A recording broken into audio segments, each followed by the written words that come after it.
Derrota no Mineirão, Cruzeiro eliminado, Grêmio classificado, uma entregada do Lucas Oliveira e a coletiva do técnico Pepa. E agora na Cruzeiro Esportes, o comentário dele, Luciano da Casa.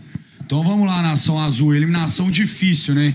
O que eu fiz de reflexão com o Pepa foi o seguinte, uma delas, a questão de fisiologia, não é a questão do rendimento da equipe, que o Pepa respondeu falando que a equipe tá brigando, tá disputando, tá intensa, mas calma, não é isso. Jogadores importantes estão ficando de fora por causa de desgastes. Exemplo, o Willian no jogo contra o Flamengo e o Vital tá voltando de contusão, tudo bem, hoje ele voltou como titular. Mas hoje, por exemplo, ficou o Bruno Rodrigues. Então o time não tá no limite, não tá bem fisicamente, não é durante o jogo. Eu tô falando é apto para começar. Eu vi até essa semana uma entrevista do Abel Braga, do Abel, técnico do Palmeiras, Abel Ferreira, e estava até explicando que lá no Palmeiras eles medem até o sono, sabe, Diogo? Então, o elenco do Cruzeiro é um elenco curto. Fazer um time titular já está na conta do chá. Quando vai para reposição de banco de reserva é mais complicado ainda. Hoje, por exemplo, o principal jogador do Cruzeiro ficou de fora. Aí ele teve que tirar depois o Willian, que foi poupado no jogo passado. Então o Pepa não é aquele treinador que fica rodando o elenco, fazendo rodízio de jogadores. Isso aí muita gente gosta, né? Tem que achar o equilíbrio, porque o desgaste físico vai chegando ali. O Cruzeiro, então, hoje, por exemplo, não entrou com força máxima contra o Grêmio. Ao decorrer do jogo, aí sim, ele colocou jogadores importantes, como o Bruno Rodrigues, que eu falei aqui. Aí a segunda questão, Diogo, quando eu pergunto para ele erros crônicos do Cruzeiro, saída de bola e ataque.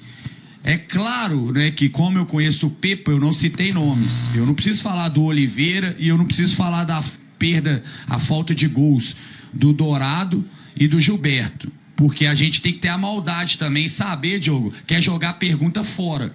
Porque o treinador não vai expor individualmente o elenco. Perguntaram depois, né? E quando você cita nomes, ele não vai responder. Mas a surpresa do torcedor do Cruzeiro é zero. Não quero achar culpados, pegar uns para Cristo. Mas o Oliveira, ele tá trabalhando nesse objetivo de entregar um gol, é o campeonato inteiro. E ele entrega isso todos os jogos. Hoje caiu no pé do Soares, deixou o companheiro na cara do gol. Mas isso aí ele faz toda a partida.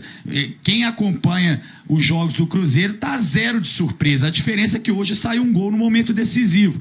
E lá na frente também é a mesma coisa.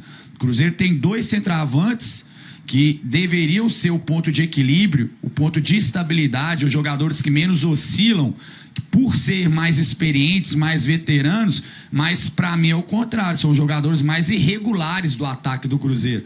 A hora que tem a chance de definir, não define, o zagueiro tirou, pegou na trave, irmão, mas não é hoje, eu tô falando no contexto em geral, perde oportunidade demais. Né? Custa ter a chance por causa da falta de mobilidade. Quando tem, não está guardando. Aí, o que eu lamento é que, infelizmente, o Cruzeiro perde para ele mesmo. Tá?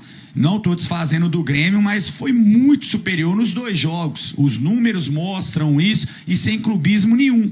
Só que aí existe uma regra que todos nós estamos careca de saber, principalmente o torcedor cruzeirense, que é o maior vencedor da competição. Tá escrito, isso aí veio primeiro que o futebol. Quem não faz, leva. O Cruzeiro teve a chance de matar o adversário, não matou em Porto Alegre. Outras vezes, final de Libertadores, vou ficar recordando aí, podemos dar vários exemplos, saiu caro. Então nós viemos até conversando hoje no carro, falei, velho, eu tô até confiante. Por quê? O Cruzeiro sempre que jogou com o Grêmio, tanto no Campeonato Brasileiro quanto no Sul, jogou muito melhor. Só que tem essa praga, né, esse karma, que é regra do futebol. Lá em Porto Alegre estava 1-0 pro Cruzeiro, Bruno Rodrigues não fez aquele gol, poderia ter sido 2, o Cruzeiro matava a classificação lá. Hoje, aí tem um erro da saída de bola que eu não chamei nem de erro, eu chamei de displicência, Diogo. Erro é você tentar uma coisa diferente, mas um passe daqui, onde que eu tô, pro Diogo, 2, 3 metros, tanto é que tá virando meme no Brasil inteiro, velho. O passe que ele deu, não foi um passe complicado. Aquilo ali é falta de atenção. E no lugar do treinador é complicado. Como é que você treina o cara, dá um passe de 2, 3 metros? Não sabe até hoje, não vai conseguir mais não. Mas enfim, qual é o consolo, né? Cruzeiro Esporte sempre teve 2 lemas, né? Resultado e performance. Infelizmente, né, o resultado foi negativo, mas a performance sim foi boa. Tem aquele ditado, jogamos como nunca, perdemos como sempre, né? Infelizmente. Mas ninguém nega, nenhum torcedor do Cruzeiro que acompanhou os jogos tem dúvida que o Cruzeiro foi melhor que o Grêmio. Mas futebol não tem justiça nenhuma.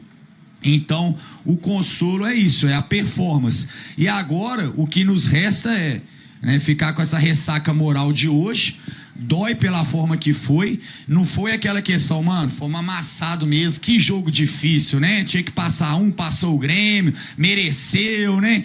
Não tô desmerecendo o adversário. O Grêmio é gigante ali, mas o Cruzeiro perdeu para ele mesmo. Dávamos para ter passado de fase. A questão financeira influencia demais. O Cruzeiro ainda está numa crise financeira. É uma recuperação a médio e longo prazo. Ia ser aproximadamente 4 milhões na conta do Cruzeiro, que nós deixamos escapar, né? Agora, outra regra do futebol aqui que não precisa ensinar para ninguém é a questão, né, que não dá tempo nem para lamentar. Agora é levantar a cabeça, porque sábado já tem o maior clássico do estado. E isso é um divisor de água. As duas equipes, além de toda a rivalidade regional, né, estão muito perto uma da outra na tabela. Então é um jogo de 6 pontos, onde que você faz e seu adversário perde, e seu adversário ainda é um baita rival. Então vamos pra cima. E entra outro contexto assim que é crônico também, né? Igual falar de saída de bola do Cruzeiro, já tá cansando falar desses erros. Falta de eficiência dos atacantes do Cruzeiro, crônico também, tá cansado. Agora vai lá o Cruzeiro pela 5ª vez jogar um estádio diferente como mandante do Campeonato Brasileiro lá em Uberlândia. Nada contra o torcedor de Uberlândia, pelo contrário. Parabéns, né? Torcida show. Onde que o Cruzeiro jogar, a torcida vai comparecer. Mas quebra, né, aquele sentimento de estar dentro de casa. Um gramado com a grama alta, mais baixa, faz diferença, né? Então o Cruzeiro já pega jogos difíceis fora. Quando ele é mandante, entre aspas, não é o mandante. Muito complicado. E fica aí, né, toda a indignação. O Pepa foi muito claro nisso, concordo com ele. Cruzeiro não perdeu por causa do gramado, ok? Porque o gramado vale para as duas equipes. Não é choradeira. Ele falou isso bem claro. Ok, fechamos com o Pepa, verdade. Agora a parte, não falando de Cruzeiro, falando de futebol. É um desrespeito à história do Mineirão, um gramado nessa situação. É uma falta de vergonha isso, né? Aí o que era ruim consegue ser pior. Parece que quer provocar cada vez mais a ira do torcedor.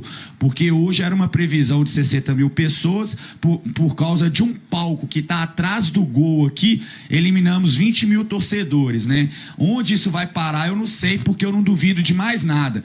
Infelizmente eu vivi para ver uma gestão desse jeito. Aí meu apelo já vai até pro governador Zema, porque Minas Arena esquece. Já virou sacanagem, já virou palhaçada.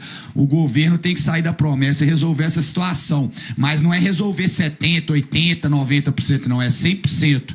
Não é falar assim, ó. Ah, ano que vem o calendário, não, só é pra agora. Isso aqui é desvio de função. O estádio é de futebol, tem que ser jogo. O resto é paralelo. E eu me lembro de um passado recente que nós vínhamos combinando, quando tinha partida aqui de Cruzeiro e Atlético 2 vezes por semana.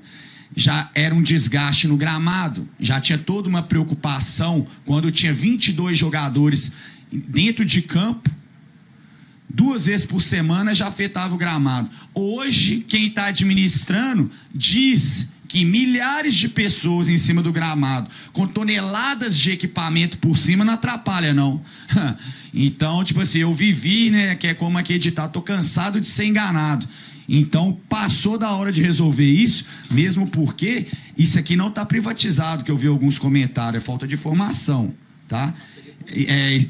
Isso aqui é uma concessão e não pode fazer o que estão fazendo. Inclusive, se o governo quiser intervir, ele consegue. Começa a ter auditoria, faz uma CPI, esse próprio show aqui, ó, causa mais restrições na fiscalização. Se é para briga e para o choque, vamos. Mas tá faltando pulso e tá faltando vontade de fazer acontecer. Aí eu já começo a achar má fé, que já tá gostando da situação também, né? Por N fatores. Porque se tivesse alguém com peito, pulso responsável pela população, não é questão de futebol, que isso aqui é dinheiro público, isso aqui é dinheiro que eu e você paga por causa de imposto. Já tinha resolvido, já passou da hora dessa pouca vergonha aí.